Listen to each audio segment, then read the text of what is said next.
Olá, bem-vindos ao canal YouTube do Geração 68 para mais uma conversa do programa Mulheres na Política. Hoje temos a honra de receber Jurema Werneck, diretora executiva da Anistia Internacional, ativista feminista, médica, comunicóloga, autora e cofundadora da organização não governamental Crioula. Jurema, muitíssimo obrigada pela sua presença aqui no nosso canal. É um prazer enorme conversar com você. É um prazer enorme ouvir boas informações, né, a gente ter esse o objetivo do nosso canal, passar boas informações, bons conhecimentos, abrir um debate sempre importante sobre os direitos humanos, sobre as mulheres na política, sobre as mulheres na vida, né? Lugar de mulher onde ela quiser estar. Então, é um prazer enorme estar com você. E aqui com a gente, a nossa companheira Rose Teles. Eu começo perguntando... Fala, Rose. Ia falar que é uma grande honra para a gente estar conversando hoje aqui nessa tarde com a Jurema, que a gente assim, admira muito você, a, a luta, né? A luta das mulheres negras, e você assim é aquela mulher que está sempre animando as outras, né? Bom, obrigado. Aqui, Jurema, eu quero começar perguntando para você. Vamos começar, então, falando das mulheres pretas desse país e falando dessa situação das mulheres como geral, né, também, porque não é, não é preta, branca, parda, enfim, índia, né? A gente tem vivido uma onda de feminicídios, de homofobia, de discursos de ódio voltado contra as mulheres, obviamente, contra gays, contra, enfim, contra os diferentes, né? Enquanto que eu não acho que nada é diferente, somos todos seres humanos. Então, eu gostaria de começar a conversar por aí, né? Essa coisa dessa problemática que nós vivemos, não é um privilégio do Brasil, a gente vê isso em outras partes do mundo, mas essa questão do discurso do ódio e essa violência contra a mulher, principalmente contra a mulher preta. Boa tarde, bom dia, boa noite. Bom, boa tarde, bom dia, boa noite, Cecília, Rose, é um prazer estar aqui. Olha, para começar botando as coisas em perspectiva, é preciso lembrar que as mulheres negras são o principal contingente populacional no Brasil. Nós somos, pensando, dividido por gênero e por raça, nós somos a maioria, né? E surpreendentemente, entre aspas, né, porque não tem surpresa nenhuma, nós somos, junto com as mulheres indígenas, com as mulheres trans de qualquer etnia ou raça, mas principalmente as mulheres negras, as mulheres transnegras, as mulheres as travestis, nós estamos no final da fila das possibilidades de habitar o Brasil de forma justa, né? Você estava se falando que para a mulher a situação é extremamente difícil, não apenas no mundo, não apenas no Brasil, mas também no mundo. Mas se a gente olhar mais de perto, a gente vai ver que, sim, o mundo controlado por homens brancos cis heterossexuais é um mundo difícil para as mulheres. Mas, veja, são homens, são brancos, são cisgêneros, são heterossexuais, são adultos, né? E vivem no Ocidente, especialmente nos países do Norte. Isso vai delimitando muito o espaço de liberdade para quem não é homem, para quem não é homem branco, para quem não é cisgênero, para quem não é heterossexual e para quem não vive no norte do país, no norte global ou no norte, especialmente no norte do Ocidente. Veja, é isso. Somos a maioria do contingente populacional brasileiro, mas somos minorizadas intensamente porque o Brasil é um país de racismo patriarcal cis-heteronormativo, ou seja, um racismo que escolhe um lugar, determina um lugar de subordinação extrema para as mulheres negras. Então é extremamente difícil. E nos últimos anos, veja bem, os extremistas racistas, classistas, conservadores e misóginos têm descoberto formas de mover e ganhar hegemonia na esfera pública. Isso significa que, para todas nós, a esfera pública vai ser um lugar de extrema violência. E veja, a esfera pública é um lugar de extrema violência que participa, contamina a esfera privada, onde acontecem os feminicídios. Mas é importante lembrar, a violência contra a mulher e a violência contra a mulher negra não acontece só em casa. No caso das mulheres negras, acontece principalmente nos becos e vielas e ruas das favelas. Não é? É o Estado matando, são os grupos armados matando, e são também os companheiros, os familiares matando. A violência homicida que atinge as mulheres negras e as mulheres negras trans, e as mulheres trans e as travestis, é exponencialmente intensa e revoltante. Completando, só para completar essa questão, eu vejo, obviamente, a pandemia houve uma escalada bastante grande da violência como um todo, estamos todos confinados, e aí, obviamente, o feminicídio cresceu, mas eu me pergunto sempre a questão da justiça, né? Porque eu vou assim, só para saindo um pouco da questão da mulher, a gente está vendo todo esse caso internacional do jogador Vinícius Júnior na Espanha, né, e que graças à voz dele que não se calou, né, criou uma grande comoção a ponto da Espanha ter que cumprir a lei. Olha que coisa doida, porque deveria ser cumprida a lei, porque eles existem a lei, né? A lei existe na Espanha antirracista, e aí você para atos, né, para condenar atos racistas, e a lei não foi cumprida em momento nenhum.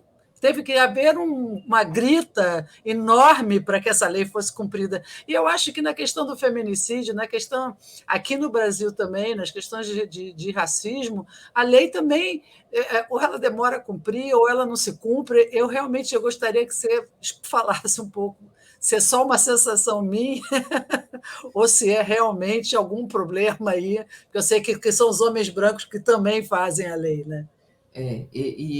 O racismo e a misoginia são crimes perfeitos. Né? O autor é conhecido, né? Tem nome, sobrenome, CPF, endereço conhecido, ou às vezes ele está escondido nas multidões, porque você falava, né, Cecília, na pandemia estava todo mundo confinado, mas o discurso, a narrativa que incitava a violência não estava confinada, ela estava solta e circula solta até hoje também. Né? As coisas acontecem, né? E não se vê a solução adequada, não se vê ações para salvar vidas, não se vê ações de reparação, não se vê ações do sistema de justiça para impedir que isso se repita. Então, sim, é nesse sentido que eu digo que é um crime perfeito. E para reiterar, foi muito importante que o Vini Júnior não tenha se curvado, né? Mas ele só não se curvou porque teve muita luta que ajudou a configurar esse menino brilhante, né? Que junto com seu talento, vem junto com o talento individual, vem também um arcabouço potente, moral, ético e político que o fortalece para enfrentar aquilo que ele sabe que é errado, aquilo que ele sabe que é injusto. E ele sabe também que não está sozinho. Né? Houve muitas vozes hipócritas, inclusive, né? Pressionando a Espanha, a La Liga, né? A Federação de Futebol da Espanha, para tomar uma atitude, né? Para que tomassem uma atitude. Essas vozes são hipócritas, porque a gente vê... foram muitos ataques ao Vini Júnior, né? E não se fez nada. No dia mesmo daquele jogo, ele foi expulso. E na hora, né, ele foi expulso sozinho, ele ficou sozinho, ele estava sozinho o tempo todo. Precisou muita reação, e uma reação que começou conosco, né? Com a sociedade civil que repudia o racismo, que repudia o fascismo e que repudia a hipocrisia e a inoperância das instituições. Foi importante. Nós, Anistia Brasil e Anistia Espanha, também fizemos um pronunciamento conjunto exigindo que a Espanha desse respostas. Foi preciso muita mobilização, mas ainda bem que ela houve. Né? Há muita mobilização também em relação às violências que atingem as mulheres. Né? Há muita mobilização. Mas, como eu disse, os crimes seguem sendo perfeitos. Né? Porque, no máximo, o que eles fazem é isolar a pessoa diretamente envolvida. Às vezes, poucas vezes, se identifica, se julga e se pune o agressor, o violento, o homicida. Mas veja, ele não está sozinho na produção daquela violência, né? Aquela violência é a ponta do iceberg. Nós, mulheres, sabemos todo dia como essa violência é produzida e reiterada, e a gente, né, a nossa mobilização criou uma série de mecanismos. Importunação sexual é crime, não é? Feminicídio, né? É uma tipificação específica, criminalizada, existem várias leis, né? Mas precisa fazer cumprir. O sistema de justiça ainda é um sistema de justiça para homens brancos, cis, hétero. Entendeu? Até agora, as medidas, não só o sistema de justiça, mas a produção de políticas públicas para efetivamente proteger a gente. Mais do que proteger a gente, porque é nosso direito, né? Ter a nossa vida e integridade protegidas. Mas, principalmente, produzir as mudanças efetivas na sociedade, não vieram, né? Não vieram ainda. Falta muito, ainda que falte menos. Rose? Certo. Eu quero perguntar uma coisa também para a Jurema. É verdade isso que você falou desses últimos anos, que esse discurso do ódio estava solto, né? E que essas atitudes, a misoginia, o racismo, eles começaram a ser normalizados no país, né? A gente vê que no Senado houve uma tentativa lá, né, com um senador aí que, infelizmente, foi, né? Teve outro mandato, né? Já teve um mandato desastroso, o Magno Malta, e agora tem outro. E, assim, Jurema, eu queria, ainda como a gente tocou na pandemia, né? A gente se lembra muito bem de você na CPI da Covid, que também foi uma violência extrema contra o povo brasileiro, que foi ali arquivada. E você, assim como diretora da Anistia Internacional, pode dar notícia de como está isso lá fora, porque aqui dentro, né, com todos esses problemas ainda, eu acho que vai ter que ter assim até uma justiça de transição, porque eu lembro que você apresentou no estudo, naquele momento, né, em 21, que 120 mil mortes poderiam ter sido poupadas, né? 5 Só no mil primeiro ano. vidas Só no poderiam, primeiro ano. né, ter sido poupadas. É o tamanho da minha cidade, né? A cidade em que eu vivo, né? Tem esse número de habitantes. Então, eu quero saber de você que efetivamente é uma pessoa que está nas frentes lutando, e como você diz, essa luta vem de longe, né? Se você está nesse espaço, se o Vini Júnior consegue, né, encarar todo aquele estádio, é porque tem muita gente lutando há muito tempo. Mas como é que você vê essa questão? Eu sei que a luta vai continuar sempre, né? Como é que a gente pode romper com esse silêncio em relação à Covid, não normalizar isso, sabe? Como que é uma coisa que passou, sendo que a gente tem sequelas violentas, vai ter aí, eu acho que possivelmente por gerações.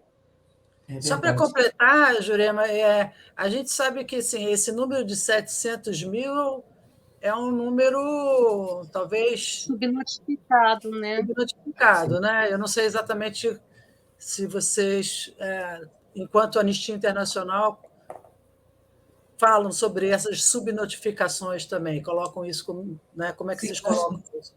sim, a gente falou. Não faz muito tempo, o CONAS, Conselho Nacional de Secretários Estaduais de Saúde, publicou um número dizendo que foi cerca de mais de 1 milhão de pessoas mortas, nas estimativas de secretários estaduais. Ainda que o Ministério da Saúde ainda trabalhe com 720 mil pessoas mortas. É subestimado, e as pessoas continuam. Fora isso, tem outra observação. A pandemia não acabou, as pessoas continuam morrendo. Há aqueles que não se vacinaram, ou que não se deixou vacinar, crianças, idosos, né? Assim, que os responsáveis não levaram, não se permitiu que vacinasse. Essas pessoas continuam morrendo. Fora isso, a Covid continua produzindo estragos, né? A gente já não tem mais aquele quadro agudo, né, que teve nos piores momentos da pandemia, mas a gente tem a Covid longa, que a gente nem sabe ainda a extensão dela, né? Não está contabilizado, estamos aprendendo a lidar com ela, e as pessoas continuam adoecendo e morrendo, né? Então é preciso sim continuar falando disso, é preciso continuar lutando. É preciso lembrar que só em relação ao presidente da República, na época, a CPI apontou se eu não me engano, 7 ou 8 crimes que foram cometidos, né? Que esbarram lá no Ministério Público Federal, né? Com o Procurador-Geral da República, senhor Augusto Aras, né? Que tem se comportado como um engavetador vexaminoso, né? Ou seja, ele acaba se associando aos processos de produção de morte em vez de produzir aquilo pelo qual ele foi nomeado, né? Que é defender os interesses da sociedade. Então, ainda há muito trabalho pela frente. Tem a Associação de Vítimas e Familiares de Vítimas que está lutando, inclusive, na justiça. A gente espera que algum dia a reparação venha, que aqueles mortos, os nossos mortos, não sejam esquecidos, que a gente não naturalize essas mortes e que a gente também tome decisões importantes agora para que novas pandemias não se instalem e não se espalhem dessa forma, porque outras pandemias vão vir. O descalabro ambiental, e olha, o Congresso acabou de mexer, não é, na estrutura do Ministério do Ambiente, não é? E isso significa que eles estão produzindo condições para novas pandemias acontecerem. Já era esperado uma pandemia aqui no Brasil, que surgisse, né? um micro-organismo desconhecido e fora de controle que surgisse no Brasil a partir do desmatamento dos biomas, né? A destruição dos biomas.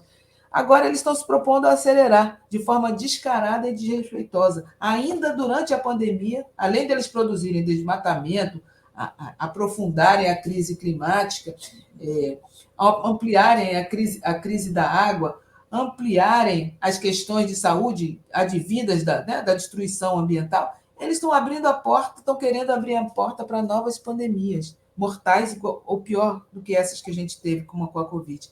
É preciso continuar a fazer muita coisa. Veja, como é que a gente continua? Olha, eu só sei que a gente continua, não é? É porque política, né? Nós fazemos política. Política você faz, claro, com o projeto, com o que está no horizonte, onde quer chegar, mas principalmente com a conjuntura. A gente sabe que o que a gente quer é justiça, reparação e a vida boa para todo mundo, né? A vida justa, adequada para todo mundo. E com a conjuntura a gente vai jogando. A gente, naquele momento, a gente lutou com CPI, com campanha, etc. Agora a gente vai lutar com outra coisa e vai seguir lutando, porque a gente quer outro país, outro mundo, né? A gente quer mudar o mundo e não desiste. Então vai continuar achando um jeito de fazer. Você tocou agora no ex-presidente Jair Bolsonaro e dos crimes que ele cometeu, que foram listados, né? Que ele tenha cometido durante a pandemia. Existe realmente, foi levado realmente para um fórum internacional esses crimes? Olha, os povos indígenas levaram denúncias ao Tribunal Penal Internacional. Houve um Tribunal Popular Internacional também, onde essas denúncias foram levadas, e a Anistia, eu, em particular, como porta-voz da Anistia, participei. Organizações negras, organizações indígenas levaram também para os fóruns, o Fórum Interamericano, Comissão Interamericana de Direitos Humanos, as Nações Unidas acompanharam, a Organização Mundial de Saúde acompanhou. Está nos fóruns, né? Mas eu acho que o Brasil ainda, fora do que está acontecendo, né? Nos prazos, infelizmente, lentos, né? Que os sistemas internacionais funcionam, a gente precisa dar mais passos aqui no Brasil também, para que não se repita desse jeito. Não é justo o que aconteceu. Né? Não é justo o que aconteceu em Manaus, não é justo o que aconteceu dentro dos diferentes territórios indígenas, não é justo o que aconteceu nos quilombos. Indígenas e quilombolas tiveram taxas de mortalidade mais alta comparativamente ao restante da população. Pessoas negras, população negra, comunidades negras de favela tiveram taxas de mortalidade mais altas do que o restante da população. Não podemos continuar assim. Né? Famílias destroçadas, comunidades afetadas e o futuro das pessoas comprometido. Né? Denúncias foram levadas, mas há muito mais que a gente precisa fazer. Acho que a gente não tem que desistir e não dá como terminado, porque não está terminado. Não está terminado. A Jurema, ela falou uma coisa assim, que a pandemia, né, ela foi um momento até em que assim, a extrema-direita, a gente percebe mundialmente, foi um momento em que foi propício para eles realizarem um projeto de eugenia, que a gente vê muito claramente, aqui isso no Brasil, a gente pode ver, e a Jurema que trabalha com a população marginalizada, né, com a saúde dessa população, a gente pode ver que mesmo o SUS, né, mesmo um sistema público, que seria aí um sistema que deveria ser, que a gente, claro, a gente defende o SUS, mas a gente sabe que o SUS também ele faz parte dessa sociedade discriminatória e que ele atende diferente as pessoas, né? A gente sabe de tudo isso. Aí eu queria, sim, Jurema, que você falasse um pouco sobre a classe médica brasileira, né? Que viveu assim, um dos piores momentos. Eu acho que há muita coisa que, durante a pandemia, muita gente fala, né, assim, como é que a gente soube que aquele parente era assim assado? Parece que o Bolsonaro, ele assim, ele, de repente, ele assim, descortinou uma situação que muitas pessoas não queriam ver, né? Mas que, por exemplo, quem mora numa comunidade já sentia isso assim na pele, porque se vê seus filhos morrerem, perdem os filhos para a violência. E eu queria que você falasse um pouco sobre, assim, sobre a classe média a médica brasileira, né? Que eu acho que foi assim também uma surpresa para quem era atendido, ver que a gente tem médico antivacina, médico, né, que não lê, que segue, né, que segue uma orientação de extrema direita. Eu queria que você falasse um pouco. Você estudou, né, você fez a UF, não foi, Jurema? Então, no ambiente de universidade pública, uma faculdade de medicina, a gente já sabe que as universidades públicas, né, há umas décadas atrás já eram um ambiente de privilegiado. Então, você, né, naquele ambiente, como uma mulher, né, uma mulher negra numa universidade pública de medicina, né, falasse um pouco, porque você conhece, né? Eu acho que você conhece bem aí essa realidade. Eu vou completar um pouquinho para falarmos. Às vezes a gente tem que jogar com coisas, já que a gente mudou de governo, né? É a volta do Mais Médicos, né? Que eu acho que foi um programa absolutamente, no meu ponto de vista, muito interessante, pelo fato de ter levado os médicos para regiões onde os médicos dessas universidades privilegiadas, os médicos se formam, não querem ir para os pequenos centros, querem ganhar dinheiro nos grandes centros. E eu queria que você também comentasse essa volta do Mais Médicos e de uma política para a saúde com a doutora Anísia, que não é médica, não, socióloga. Socióloga. Mas ele já teve o Serra, lembra? Bom, né? De vez em quando é bom tirar essa coisa a sociologia, né, a importância do estudo da sociologia para a medicina é absolutamente fundamental. Só se o sociólogo, a socióloga estiver do nosso lado, né? Porque claro, lógico. Mas como ela fez um belo trabalho na Fiocruz. Eu gosto muito da doutora Anísia. E teve. Nós tivemos o Serra, economista, lembra? Ministro da Saúde, no verdade. Fernando Henrique. É verdade. Eu fiz medicina, eu fui médica no século passado e deixei, por diferentes razões, né? Mas é claro que o ambiente não é propício para ficar lá. Realmente não era o lugar que eu gostava de estar, ainda que eu gostava de estar no ambulatório, depois eu fui trabalhar em favelas do Rio de Janeiro. Também gostava de estar, mas não era exatamente a minha, né? De qualquer forma, eu deixei. Mas desde lá, desde antes de entrar lá, a gente já sabia que a medicina é um lugar inóspito, né? Só o fato de não ter gente negra lá já mostrava, e indígena, né? Já mostrava que não era um bom lugar. Não sei por que eu fui, né? Mas, veja, eu acho que a pandemia, né? E antes da pandemia, o Mais Médicos, a primeira fase dos Mais Médicos, né? Ajudou a reiterar na grande tela aquilo que as pessoas que frequentam ambulatórios públicos já sabem, né? Que a classe médica, via de regra, não está do lado da população. E eu explico como classe, não como indivíduos. Tem gente que é muito boa lá.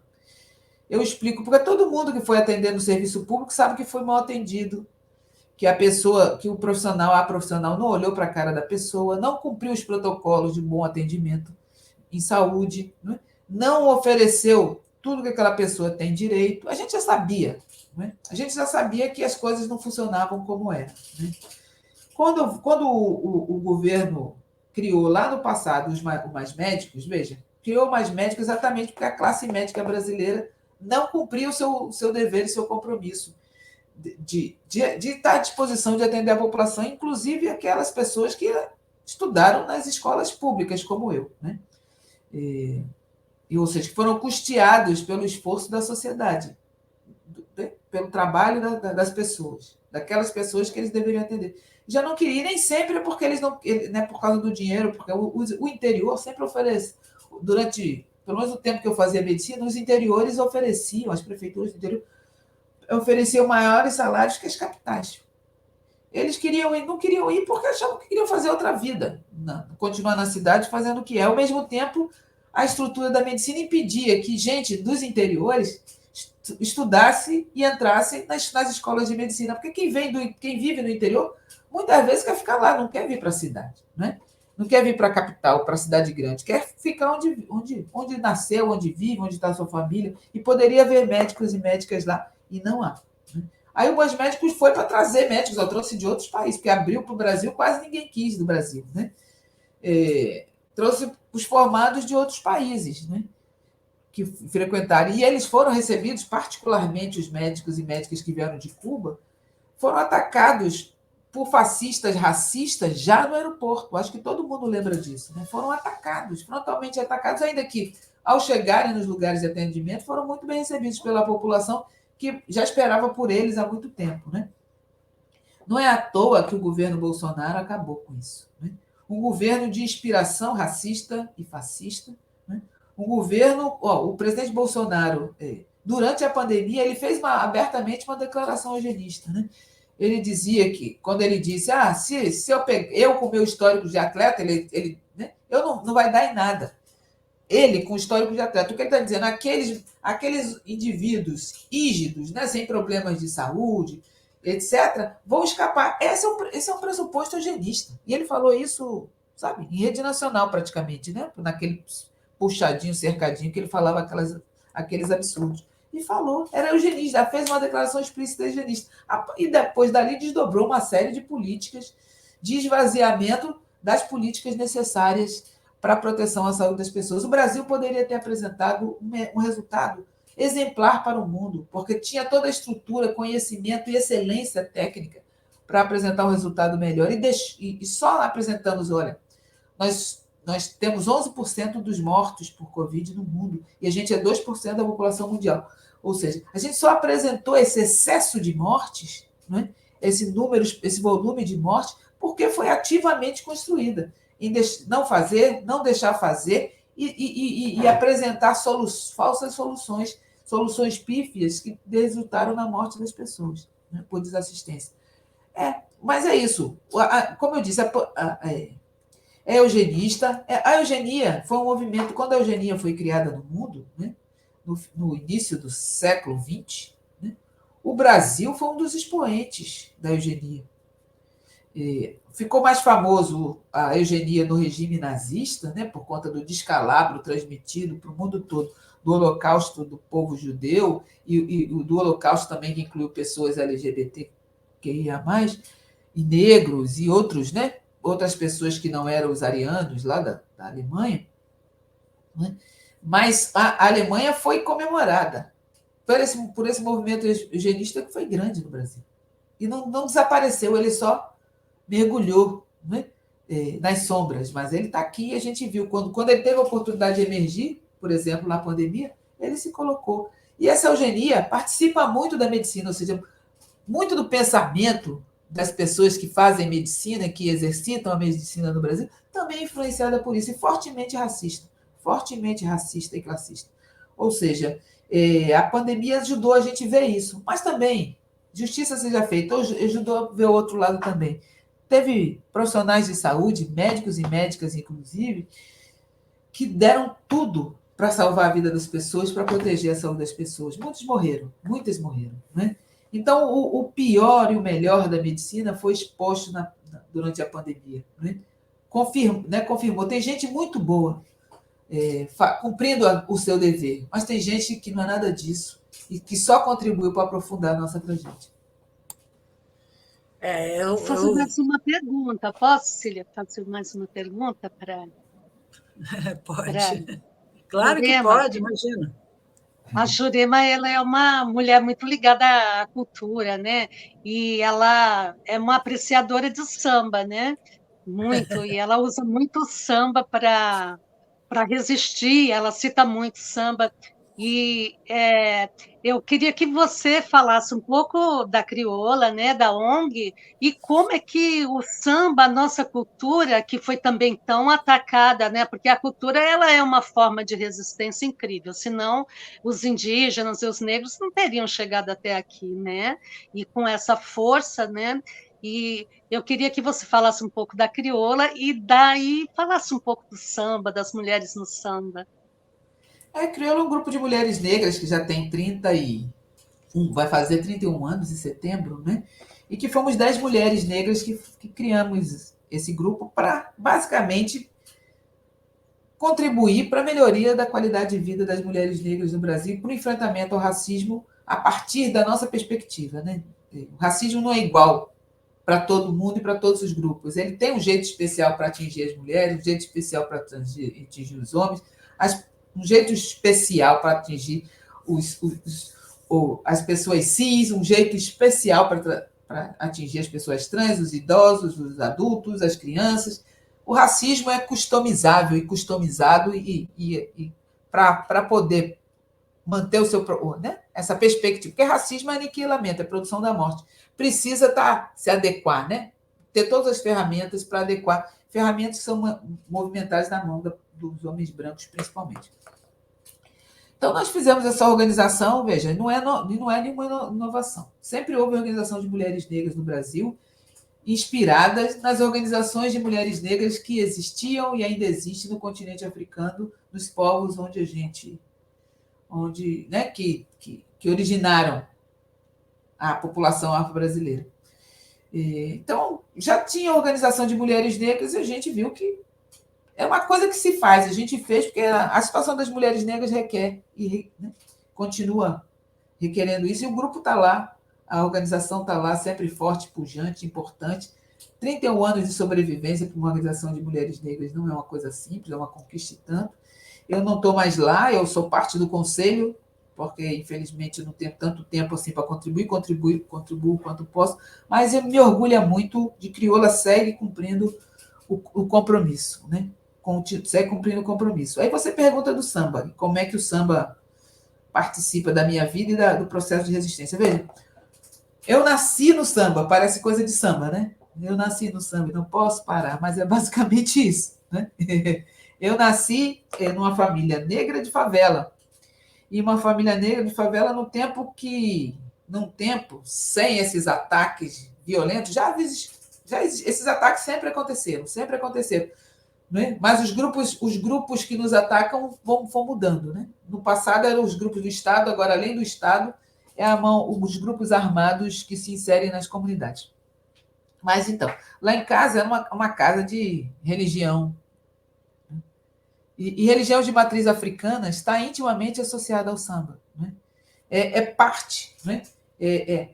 Tem a dança dos orixás, e depois que os orixás vão embora, os santos vão embora, é a nossa vez de dançar sem eles, mas com aquela energia. Né? Então, o samba sempre aconteceu. Minha família era uma família religiosa e, ao mesmo tempo, uma família muito ligada ao samba. E lá no Morro dos Cabritos tem. Né? Na época era um bloco chamado Unidos da Vila Rica, e depois virou uma escola, e agora nem sei mais se ainda existe a Unidos de Vila Rica, que eu parei de acompanhar. Mas minha família era ligada, desde que meu pai era criança, e meu tio, Wilson, que os dois já são falecidos, eles desde criança, o bloco foi fundado quando eles eram crianças, e meu tio passou a frequentar bem-vindo, meu pai passou a frequentar forçado porque ele era aquela criança agitada que as famílias não queriam ele muito por perto. Mas ele, mesmo assim, participava do bloco e o resto da família foi. Então, eu nasci ali. E na minha casa, isso, tinha A festa religiosa, depois da festa religiosa, emendava a festa religiosa de sexta para sábado e de sábado de manhã até domingo de tarde era samba na minha casa. Então, cultura é isso, é um jeito da gente ser e estar no mundo. Então, samba, eu nasci nisso, é como eu faço. E veja, a cultura tem diferentes aspectos. Uma é para afirmar e legitimar o que somos, principalmente quando foi colocado na esfera pública. E o samba, apesar de toda a perseguição, conseguiu participar da esfera pública, da cultura popular brasileira, de forma hegemônica. Não é? É muito importante o samba na cultura do Brasil, ainda que as pessoas até falem mal, se encontra ali, né? E, obviamente, encontra no samba e por trás do samba, nos ritmos e muitas coisas, está a questão religiosa. Mas, eu estava dizendo, a cultura é esse jeito de afirmar, legitimar o que somos, mas também de prescrever o que devemos ser. Então, a cultura fala dessa negritude potente, dessa liderança, né? Apesar de que na esfera pública as mulheres, né, que participam do samba, especialmente as mulheres negras, não são tão valorizadas, mas no samba, na tradição do samba, que vem da tradição religiosa, as mulheres lideram. Então a gente aprende liderança, participação, coletividade, aprende um jeito de corpo, que é mais do que dança, né? Aprende a gíria, culinária, indumentária, forma de adereço, a gente aprende forma de ser como comunidade no samba. Então é isso. Então, esse jeito de ser, que é potente e afirmativo, é ele que alimenta essa resistência. É dali que vem essa força, percebe? É ele que faz a gente seguir adiante. Seja no samba, que é o meu caso, tem o pessoal do funk, do hip hop, tem gente de tudo quanto. Na cultura, seja do Bumba Meu Boi, o que é o lugar onde a gente afirma o que somos com potência, com capacidade de recriar o mundo. Então, a partir daí, a gente tem forças para enfrentar o que é preciso enfrentar. É impressionante porque você fala o meu boi, o samba, o funk, tá? Como a gente a cultura transmite a identidade de um povo e como a identidade é diversa, como o povo é diverso, né? E aí as pessoas não precisam brigar pela diversidade, elas podem se unir pela sua diversidade. É uma coisa que não dá para entender. Mas eu sou carioca também, e o samba não tem jeito, né? Tá no meu sangue também, né? Sou mangueirense. Portelense. Não tem importância. Essa vantagem das escolas de samba tem para todo mundo, ninguém briga. Eu já cansei de ir para as feijoadas da Portela e vou para a Mangueira, enfim, para outras quadras, várias quadras, por mais que a quadra mais perto de mim é São Clemente, mas, enfim, vivemos todos em paz nessa história. Eu queria. E aí, como carioca, eu acho que eu não posso deixar de citar o caso Marielle Franco, porque foi uma barbárie o que aconteceu. Uma vereadora eleita, né, com um trabalho absolutamente importante para o Rio de Janeiro, um trabalho que extrapolou o Rio de Janeiro, né, o assassinato dela extrapolou a própria cidade do Rio, não só pela barbaridade com que foi feito, mas pela repercussão que gerou, pelo começo de fake news, né, sobre a vida dela, com um absurdo, mas depois o que vingou, vamos dizer assim, foi o trabalho excelente que ela fazia com as mulheres, principalmente com as mulheres pretas do Rio de Janeiro. É um caso que a Anistia Internacional, você especificamente, se envolveu firmemente, né? E acredito que continue envolvida. Eu acho que o caso Marielle não é um caso... a solução do caso, a nossa hashtag hoje em dia, que é quem mandou matar Marielle Franco, continua com essa... continua ressoando para o Brasil todo e extrapolou, né, as fronteiras, né, porque você chega tem até uma praça Marielle Franco em Paris, né, quer dizer, para mostrar essa força das vozes que se levantaram pela luta da Marielle, né? Queria que você comentasse sobre isso um pouco e para onde estamos indo com isso ainda. Bom, primeiro dizer que sim, a Anistia Internacional a gente se envolveu desde o primeiro momento, desde de estar na cena do crime, documentando como é que aquela cena está sendo tratada, até todos os outros momentos de luta por justiça, né? O compromisso nosso da Anistia Internacional no Brasil e no mundo é não parar enquanto isso não for resolvido, né? E você fala das repercussões, foram muitas repercussões. A primeira repercussão, bom, o assassinato foi uma tentativa de enviar uma mensagem, né, para muita gente, né? Para nós que lutamos, para nós, pessoas que, como Marielle, queríamos fazer dessa cidade alguma coisa diferente, do estado do Rio de Janeiro, um lugar diferente, porque Marielle era muito vocal contra a violência, especialmente a violência que atinge as comunidades de favela, não é? Então, tentaram silenciar Marielle, tentaram silenciar, através de Marielle, silenciar a todas e todos nós. Essa foi a repercussão que eles tentaram. Né? Eles tentaram.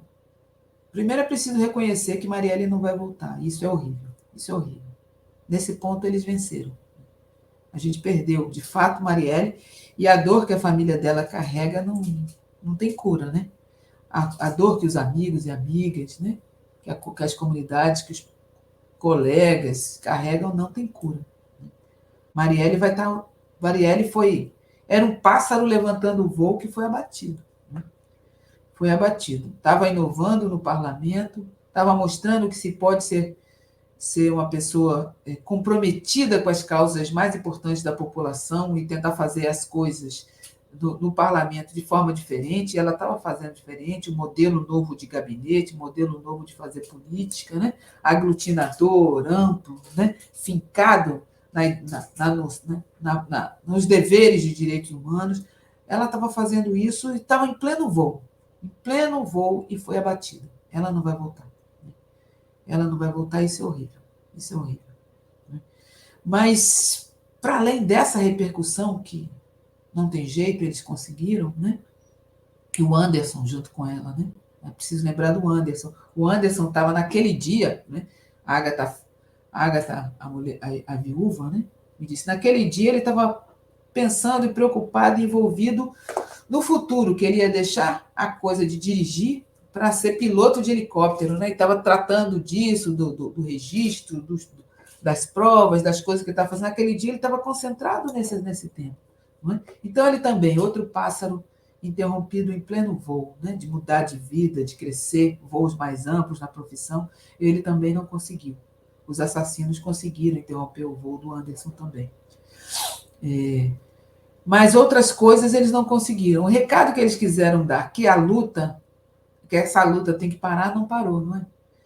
No dia da morte, na noite da morte, nos dias subsequentes, o mundo inteiro se insurgiu. E eu posso dizer que é o mundo inteiro porque nós da Anistia nos insurgimos. E nós estamos em 150 países e houve manifestação em mais de 150 países. Não foi apenas 150 países. A partir daí, todos esses anos, já são 5, né? A gente levanta a voz, a gente exige do Rio de Janeiro e do Brasil, e do governador do Rio de Janeiro, do Ministério Público do Rio de Janeiro, da Polícia do Rio de Janeiro, que apresente respostas e que o Estado brasileiro garanta a reparação. Estão falhando muito. Né? 5 anos depois, a gente não sabe quem mandou matar, e agora, né, segundo notícias da imprensa, que a Polícia Federal está investigando, está descobrindo que muita coisa que a gente não sabe é porque a própria polícia escondeu, manipulou, dificultou. Não são só os criminosos que esconderam, manipularam e dificultaram. Segundo a imprensa, né, a partir das investigações da Polícia Federal, porque a Polícia Federal está analisando o processo investigativo que a Polícia do Rio de Janeiro tem feito até aqui e está descobrindo malversações, manipulações e outros crimes. Né?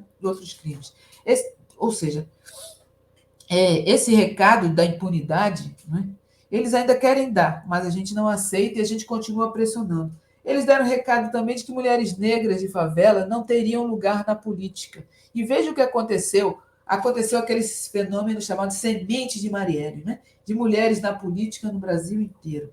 No Brasil inteiro e no Congresso Nacional. Né? Eles disseram também que essa população de favela tinha que ser silenciada. E veja, continuam saindo para a rua protestar contra a brutalidade policial, contra os homicídios e assassinas cometidos pela polícia e acusando o governador Cláudio Castro de ser da violência homicida. E tentando responsabilizar todo mundo que precisa ser responsabilizado. Nós estamos com uma campanha, o Ministério tem que ser público, que insta o Ministério Público do Rio de Janeiro e os outros ministérios públicos a cumprir a obrigação deles, aquilo que manda a Constituição, porque eles estão lavando as mãos e deixando acontecer. Ou seja, foram várias repercussões, mas eu quero dizer que a repercussão que nos interessa é essa repercussão de luta e de não silenciamento. Essa eles não esperavam.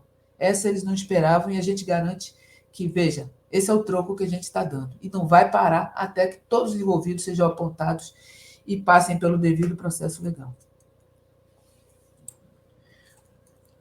Eu queria agradecer muitíssimo Jurema Werneck, diretora da Anistia Internacional Brasil, e médica, ativista, sambista, feminista, e tudo de bom. Tudo de bom, maravilhosa. A gente ficaria aqui conversando bastante tempo, porque a Jurema, assim, ela tem muita história de luta, né? E tem muita coisa para nos falar. Eu agradeço bastante. Nós todas, só para dizer que nós todas somos a geração seguinte à geração 68, né?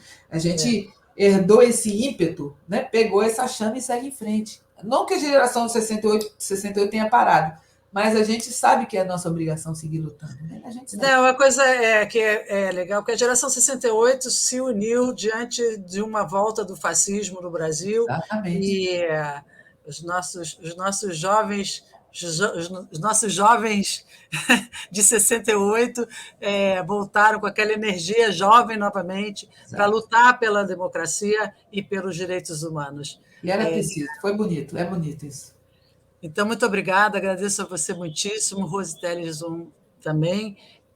Convido a todos a assistirem essa entrevista, que foi muito bacana, e que comentem, compartilhem e acompanhem o nosso canal no YouTube do Geração 68. Muito obrigada, tchau. Tchau.